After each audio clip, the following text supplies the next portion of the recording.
والصلاة والسلام على سيد الأنبياء والمرسلين. أما بعد فأعوذ بالله من الشيطان الرجيم. بسم الله الرحمن الرحيم.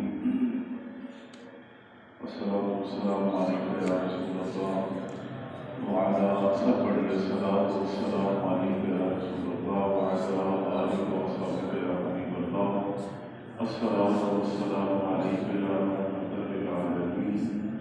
الصلاة والسلام عليك يا أنيس الغريبين. الصلاة والسلام عليك يا نبي الله وعلى آلك وصحبك يا رسول الله. آج کے بیان میں ہم سماعت کریں گے کل جس موضوع پر بیان ہو رہا تھا، شیخ ابی طالب،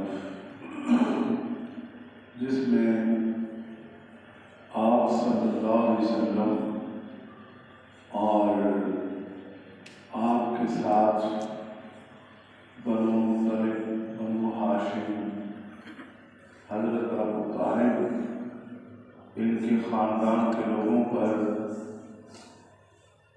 3 سال کا عرصہ مکہ المکرمہ رؤوسائے قریش نے بائیکاٹ کیا۔ کتنے سال؟ 3 سال۔ اللہ اکبر۔ 3 سال بائیکاٹ کیا، سوشل بائیکاٹ، جس کی شرائط کل بتائی تھی۔ کسی قسم کا کوئی رشتہ ناتا نہیں ہوگا، کھانے پینے کی اشیاء، معاملات، لین دین، سب کچھ ختم، کچھ نہیں ہوگا۔ اور پھر یہ جو باتیں ان کی ہوئی حضرت ابو طالب کے ساتھ، یہ باقاعدہ معاہدہ تحریر کیا گیا اور کہا ہم تمہارے ساتھ بائیکاٹ کریں گے، اور یہ بائیکاٹ اس صورت میں ختم ہو سکے گا کہ تم رسول اللہ کو ہمارے حوالے کر دو، آپ صلی اللہ علیہ وسلم کو ہمارے حوالے کر دو، تاکہ ہم معاذ اللہ ان کو قتل کر دیں، باقی سب ہم ٹھیک ہیں۔ معاملہ صرف رسول اکرم صلی اللہ علیہ وسلم کا، ان کو ہمارے حوالے کر دیں۔ حضرت ابو طالب نے کہا تھا کہ یہ تو کم سختیاں ہیں، تم اس سے زیادہ بھی کرو تو جب بھی ہم رسول اللہ تمہارے سپرد نہیں کریں گے، ہم رسول اکرم صلی اللہ علیہ وسلم کو تمہارے سپرد نہیں کریں گے۔ جب یہ معاملات چلتے رہے، یہ بائیکاٹ جاری رہا، کل آپ نے بڑی دکھ کی باتیں سنی کہ یہ کچھ بھی نہیں جانے دیتے تھے اس طرف۔ اب ظاہر ہے اس میں بچے بھی تھے، بوڑھے بھی تھے، جوان بھی تھے، چھوٹی بچیاں بھی تھیں، خواتین بھی تھیں، اور یہ کھانے کی کوئی چیز جب نہیں جانے دیتے ہوں گے تو پھر ان لوگوں پر کیا گزرتی ہوگی۔ آج اس 14ویں صدی میں میرے دوستوں ہمیں سوچنا ہوگا کہ اس وقت بھی لوگ تھے جنہوں نے آپ علیہ السلام پر اپنا سب کچھ قربان کر دیا۔ آج کا بندہ سمجھتا ہے کہ میں ہی سب کچھ کر رہا ہوں۔ ہاں جی، کلمہ پڑھنا اتنا آسان نہیں ہے، دین قربانیاں مانگتا ہے، دین محنت مانگتا ہے، دین مال بھی مانگتا ہے، جان بھی مانگتا ہے، دین سب کچھ مانگتا ہے، پھر بھی عزت ملے گی معاشر کے دن اور اللہ رب العالمین کی بارگاہ میں۔ یہ ایک دن آپ صلی اللہ علیہ وسلم تشریف فرما ہے، اللہ تعالیٰ نے جبریل امین کو بھیجا کہ جاؤ میرے محبوب کو میرا پیغام پہنچاؤ کہ قریش مکہ کے ساتھ جو ابو طالب نے معاہدہ کیا تھا اور جس معاہدے میں یہ سارا بائیکاٹ کیا گیا، تو اس معاہدے کی حالت یہ ہے کہ اللہ فرماتا ہے کہ میں نے دیمک کو مسلط کر دیا اور اس نے وہ سارا چاٹ کر ختم کر دیا اور اس میں صرف جہاں جہاں اللہ رب العالمین کا نام آیا وہ باقی ہے، باقی سارا ختم ہو چکا ہے۔ لہذا تم ابو طالب کو کہو کہ ان سے بات کریں تاکہ اس طرح سے یہ رہائی کے معاملات نکلیں گے۔ آپ صلی اللہ علیہ وسلم نے صبح اپنے چچا حضرت ابو طالب کو بلایا اور فرمایا کہ قریش مکہ اور ہمارے درمیان جو معاہدہ ہوا تھا، اگر اس کے بارے میں آپ سے کوئی بات کروں تو آپ کیا کہتے ہیں، میری بات مان لو گے؟ حضرت ابو طالب نے کہا میں کیوں نہیں مانوں گا کہ آپ نے کبھی جھوٹ بولا ہی نہیں، آپ نے کبھی جھوٹ، آپ تو سچ بولتے ہیں، صادق الامین ہیں، تو لہذا آپ جو بات کریں گے وہ تو میں مانوں گا۔ اچھا کیا بات ہے؟ آپ علیہ السلام نے فرمایا کہ آج 3 سال ہو گئے ہم قید و بند کی صعوبتیں برداشت کر رہے ہیں، لیکن وہ معاہدہ جو ہمارا اور کفار مکہ کا ہوا تھا اس پر اگر نظر ثانی کر لی جائے، ان شرائط کو دوبارہ دیکھا جائے، ان میں ان سے کہا جائے کہ ہم ان کا دوبارہ ملاحظہ کرنا چاہتے ہیں کہ اس میں کیا کیا شرائط ہے، اصل مقصد کو اصل بات کی طرف لانا، اگر ہم ان شرائط کو دوبارہ دیکھنا چاہیں کہ ان کی حقیقت کیا ہے، تو حضرت ابو طالب نے پوچھا کہ اللہ کے محبوب مثلا اس میں کیا حقیقت ہے، کیا حقیقت ہے؟ آخر اتنا میں جاؤں گا، لوگ اکٹھے ہوں گے، میں انہیں کیا بتاؤں گا، کیا حقیقت ہے؟ تو آپ علیہ السلام نے فرمایا حقیقت یہ ہے کہ وہ جو ہمارا اور ان کا معاہدہ تھا اللہ تعالیٰ نے وہ میڈیا میٹ کر دیا ہے، وہ میڈیا میٹ ہو چکا ہے، وہ کوئی معاہدہ نہیں ہے۔ حضرت ابو طالب نے کہا وہ کیسے؟ تو آپ علیہ السلام نے فرمایا صرف اللہ کا نام باقی ہے اس معاہدے کے اندر، باقی ساری شرکیں کل عدم قرار دی جا چکی ہیں۔ حضرت ابو طالب تو پریشان ہو گئے، کہا کہ جناب یہ کیسے کہ وہ تو وہ تحریر جو معاہدہ ہوا تھا نا، وہ بیت اللہ شریف کے اندر کئی کپڑوں میں لپیٹ کر محفوظ رکھا ہوا تھا اور باقاعدہ اس کی حفاظت کفار کرتے تھے کہ کوئی ان شرائط کو مٹا نہ ڈالے، اتنا اس کی حفاظت پر بندے معمور کیے ہوئے تھے، اور وہ بیت اللہ شریف کے اندر وہ معاہدہ رکھا ہوا تھا۔ لیکن آپ علیہ السلام نے فرمایا نہیں، وہ سب کچھ صاف ہو چکا ہے، ختم۔ حضرت ابو طالب نے کہا کہ یا رسول اللہ آپ یہ بتائیے کہ آپ کو کیسے پتہ چلا کہ وہ تو اتنی اس کی حفاظت کی جا رہی ہے، اتنا وہ معاہدہ ہے، تو آپ کو کیسے معلوم ہے؟ آپ علیہ السلام نے فرمایا کہ مجھے میرے رب نے بتا دیا، سبحان اللہ، مجھے میرے رب نے بتایا ہے۔ اس سے معلوم ہوا کہ جن کے ساتھ ظلم ہوتے ہیں، جن کے ساتھ خطا تعدیاں کی جاتی ہیں، ان کے ساتھ اللہ کی مدد ہوتی ہے۔ اس لیے وقتی طور پر تو پریشانیاں ہوتی ہیں کہ یہ ظلم ہو رہا ہے، بربریت کے بازار درہ میں ستایا جا رہا ہے، یہ بہت ظلم کی داستانیں ہیں، لیکن جب اللہ کی مدد شامل حال ہو تو پھر کوئی نہیں، یہ امتحان بہت جلد ختم ہو جائے گا۔ اب حضرت ابو طالب چل پڑے، کہا ٹھیک ہے، آپ گئے بیت اللہ شریف، وہاں کفار مکہ کے بڑے بڑے لوگ بیٹھے ہوئے تھے، آپ نے فرمایا کہ وہ جو ہمارا تمہارا معاہدہ ہوا تھا بائیکاٹ کے حوالے سے، میں انہیں ذرا دوبارہ دیکھنا چاہتا ہوں۔ کیوں دیکھنا چاہتے ہوں؟ اس لیے کہ ان شرائط کو دیکھنا چاہتا ہوں تاکہ ان کو ایک دفعہ سے دہرا دیا جائے کہ کیا کیا شرائط ہیں۔ کیونکہ آپ پہلے بولتے کہ آپ صلی اللہ علیہ وسلم نے مجھے یہ بتایا ہے تو یہ بات بھی نہ مانتے، اور خطرہ تھا کہ یہ اس میں تبدیلی کر دیں۔ یعنی اس سے معلوم ہوا کہ معاہدوں کے اندر رد و بدل کرنا یہ کفار کا کام ہے۔ اہل ایمان جو معاہدہ کرتے ہیں پھر وہ ظلم نہیں کیا کرتے۔ اہل ایمان جو معاہدہ کرتے ہیں وہ اس معاہدہ کو مکمل کرتے ہیں، اور جو معاہدہ کو پورا کرتا ہے وہ اللہ رسول کے طریقے پر چلتا ہے، اور جو معاہدے پر نہیں چلتا وہ اللہ رسول کے خلاف چلتا ہے۔ آپ نے فرمایا کہ معاہدہ لایا گیا، اسے دوبارہ دیکھا ہے۔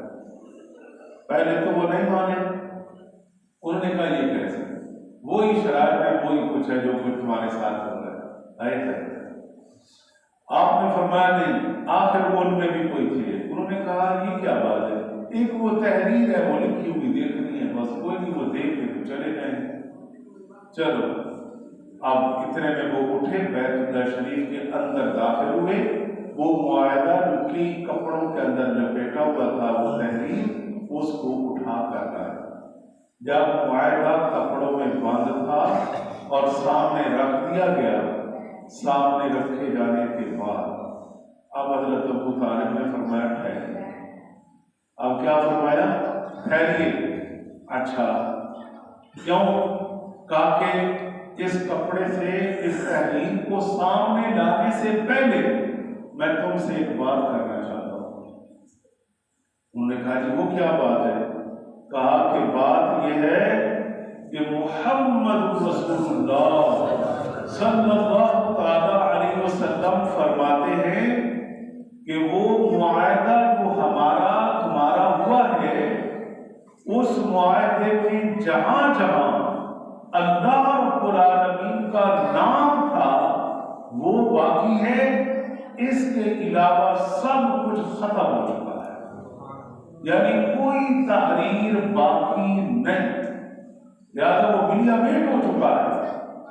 انہوں نے کہا کہ یہ کیسے ہو سکتا ہے، اس کی تو ہم حفاظت کرتے ہیں، کسی کو اجازت نہیں ہے کہ اس معاہدے کو ہاتھ لگائے، تو یہ ملیا میٹ کیسے ہو چکا ہے؟ خیر بات چلتی رہی۔ پھر حضرت ابو طالب نے کہا کہ اس معاہدے پر جو میں بات کر رہا ہوں، میری بات اس پر اتنی پختہ ہے کہ سن لو، اگر جو کچھ اس معاہدے میں لکھا تھا اللہ رب العالمین کے نام کے علاوہ باقی تحریر ساری کی ساری اگر وہ ملیا میٹ ہے تو پھر رسول اللہ صلی اللہ علیہ وسلم سچے۔ ہم ہرگز آپ کا ساتھ نہیں چھوڑیں گے، ہم اپنی جان کے خون کے آخری قطرے تک آپ صلی اللہ علیہ وسلم کی حفاظت کریں گے۔ ہم آپ کی کیا کریں گے؟ حفاظت کریں گے۔ اور اگر معاملہ اس کے برعکس ہے کہ وہ تحریر اسی طرح ساری کی ساری موجود ہے تو بس پھر رسول اللہ صلی اللہ علیہ وسلم جھوٹے ہیں، ہم ابھی لا کر ان کو آپ کے سپرد کر دیں گے۔ ہم کیوں قید و بند کی صحبتیں برداشت کریں اور طرح طرح کی مشکلات، ہمارے بچے بھی بھوکے رہتے ہیں، ہماری خواتین بوڑھے سب پریشانی کے اندر 3 برس ہو چکے ہیں اور بڑی مشکلات ہیں۔ تم جب کہ مزے سے زندگی گزار رہے ہو، یہاں آپس میں لین دین معاملات، شادی خوشی غمی، تمہارے تو سارے معاملات ہیں اور ہمارا کچھ بھی نہیں ہے۔ لہذا یہ اگر معاملہ سچ ثابت نہیں ہوتا، ہم ابھی لا کر رسول اللہ کو تمہارے سپرد کر دیں۔ اب دیکھیے حضرت ابو طالب کو کتنا یقین تھا حضور کی بات کی۔ اب اس پر قریش مکہ نے سوچا، کہنے لگے کہ اگر یہ بات ہے تو مسئلہ ہی حل ہو گیا۔ کیوں؟ انہیں بھی یقین تھا کہ اس معاہدے کے پاس کبھی کوئی گیا نہیں اور بیت اللہ شریف بند ہے، پہرے دار موجود ہیں، تحریر کی حفاظت کی جا رہی ہے، کون کوئی لفظ اس سے مٹا سکتا ہے؟ یہ نہیں ہو سکتا۔ لیکن انہیں یہ نہیں معلوم تھا کہ جسے رب خود ہی مٹا دے. کیا جی؟ رب تبارک و تعالیٰ جب مٹا دے اس ظلم کو، جب رب ہی ختم کر دے تو پھر کون اس کا مقابلہ کر سکتا ہے؟ کل من علیہا فان، ہر چیز فانی ہے، ہر چیز نیست و نابود ہونے والی ہے. وَيَبْقَى وَجْهُ رَبِّكَ ذُو الْجَلَالِ وَالْإِكْرَامِ، اللہ کی ذات کو بقا ہے، باقی سب فنا ہے، سب ختم ہونے والا. اب قریش نے ساری باتیں کلیئر ہو گئی.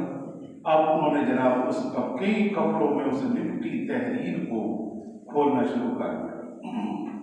جب کپڑے سارے دور کیے گئے، اس تحریر کو جس پر تحریر لکھی تھی، جب اس کو سامنے کیا گیا تو دیکھا گیا میرے دوستو کہ رب تعالیٰ کے نام کے سوا کچھ بھی اوپر موجود نہیں،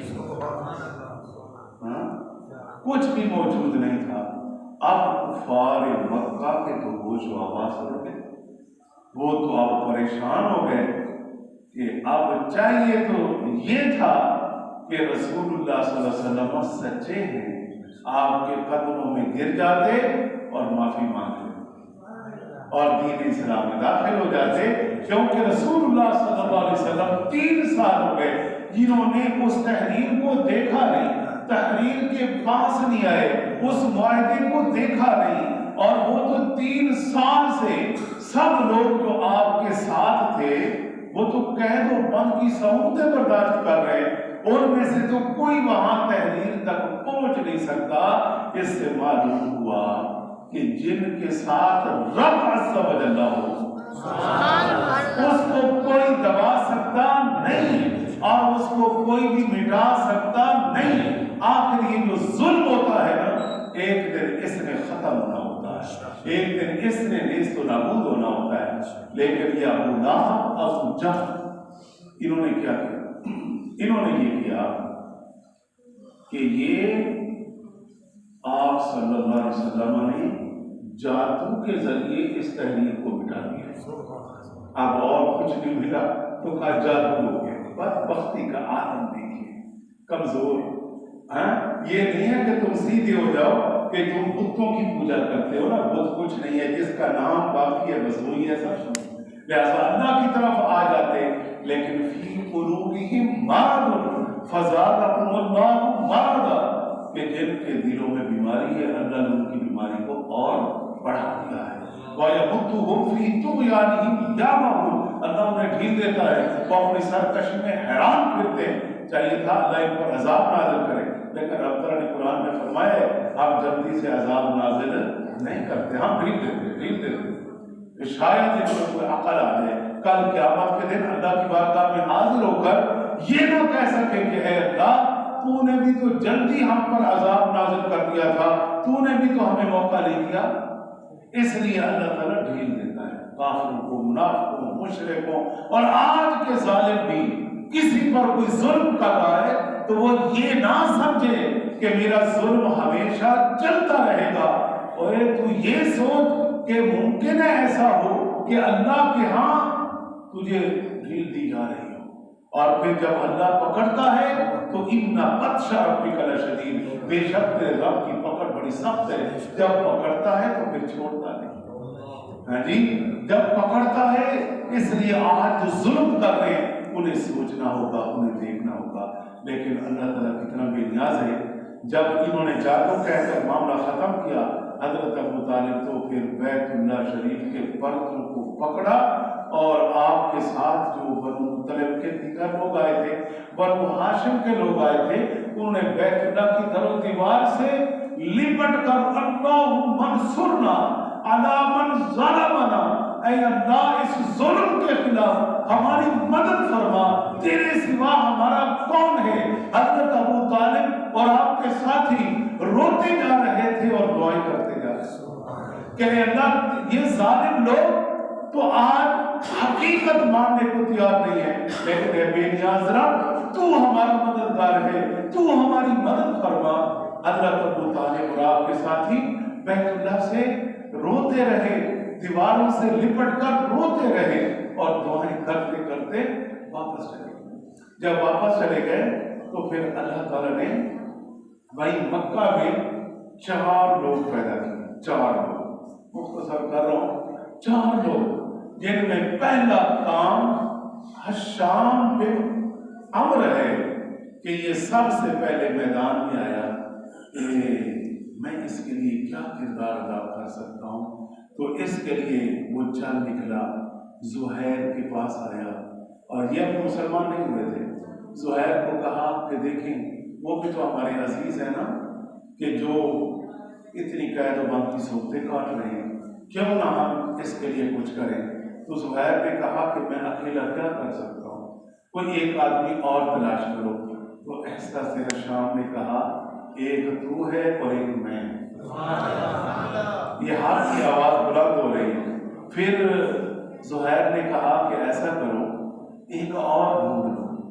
حضرت حشام نے کہا کوئی مسئلہ نہیں ہے۔ یہ چلتے ہوئے مطعم بن عدی کے پاس گئے اور انہیں کہا کہ دیکھیے شیب ابی طالب میں جب بچے روتے ہیں، بوڑھے روتے ہیں، خواتین ہیں، آج اتنا ظلم ہو رہا ہے ان کے ساتھ، آج 3 سال کا پیریڈ ہے اور ان کی کیا حالت ہے، اور ہم عیش کی زندگی یہاں گزارتے ہیں، وہ ظلم کے اندر پھنسے پڑے، اس کا کچھ کرنا چاہیے۔ انہوں نے کہا میں اکیلا کیا کر سکتا ہوں۔ تو پھر حشام نے خاموشی سے کہا پریشان نہ ہو، ایک میں بھی تو تیرے ساتھ ہوں۔ انہوں نے کہا کہ ایک اور کرو، کہا پریشان ہونے کی ضرورت نہیں ہے، ایک اور ہے، کہا نہیں ایک اور کرو۔ پھر یہ ابو البختری کے پاس گئے، بڑی داستان ہے، اختصار کر رہا ہوں۔ ابو البختری کے پاس گئے اور انہیں یہ ساری بات بتائی۔ تو ابو البختری نے کہا کوئی اور، انہوں نے سارے نام بتائے۔ پھر یہ 4 لوگ کھڑے ہوئے، پھر قیس کو ساتھ لیا، یہ سب مل کر پھر قریش مکہ کے پاس چلے گئے۔ بیت اللہ شریف میں صبح ہوتے ہی یہ سارے لوگ اکٹھے ہوتے تھے۔ جب یہ سارے بیٹھے تو پھر اس وقت حشام کھڑے ہو گئے۔ انہوں نے کہا کہ تمہیں کیا ہو گیا ہے، تم عیش کی زندگی گزارتے ہو اور شیب ابی طالب کے اندر تمہیں ان بچوں پر ترس نہیں آتا، ان بوڑھوں پر ترس نہیں آتا، ان خواتین پر ترس نہیں آتا کہ ان کی زندگیاں کیسے گزر رہی ہیں اور ہم لوگ ہیں ان پر ظلم کر رہے ہیں۔ ابو جہل ابو لہب کھڑے ہو گئے غصے میں آ کر کہ تو کون ہوتا ہے؟ تو پھر اتنے میں ابو البختری کھڑا ہو گیا، زہیر کھڑا ہو گیا، مطعم کھڑا ہو گیا۔ انہوں نے کہا خبردار، جو حشام کہتا ہے ہم سب بھی وہی کہتے ہیں کہ ظلم کی حد ہوتی ہے جب یہ بات واضح ہو چکی ہے کہ تمہارا معاہدہ محمد رسول اللہ بتا رہے ہیں کہ وہ اللہ نے ختم کر دیا ہے، تو اس کا مقصد یہ ہے کہ یہ تمہارے خود کچھ نہیں ہے، اللہ کی ذات کو بقا ہے اور ہمیشہ بقا ہے۔ میرے عزیز دوستو 3 سال ظلم ہوا، 3 سال۔ پھر اس طرح سے یہ سوشل بائیکاٹ ختم ہو گیا، یہ لوگ واپس آئے۔ لیکن بات یہ ہے کہ اس بات میں کئی چیزیں سامنے آئی ہیں۔ اہل حق کو ہمیشہ مضبوط رہنا چاہیے، اپنا مشن مقصد مضبوط ہے تو پھر ہمت نہیں ہارے، آخر جن کے ساتھ رب کی مدد ہے وہ غالب آ جاتی ہے۔ وآخر دعوانا الحمدللہ۔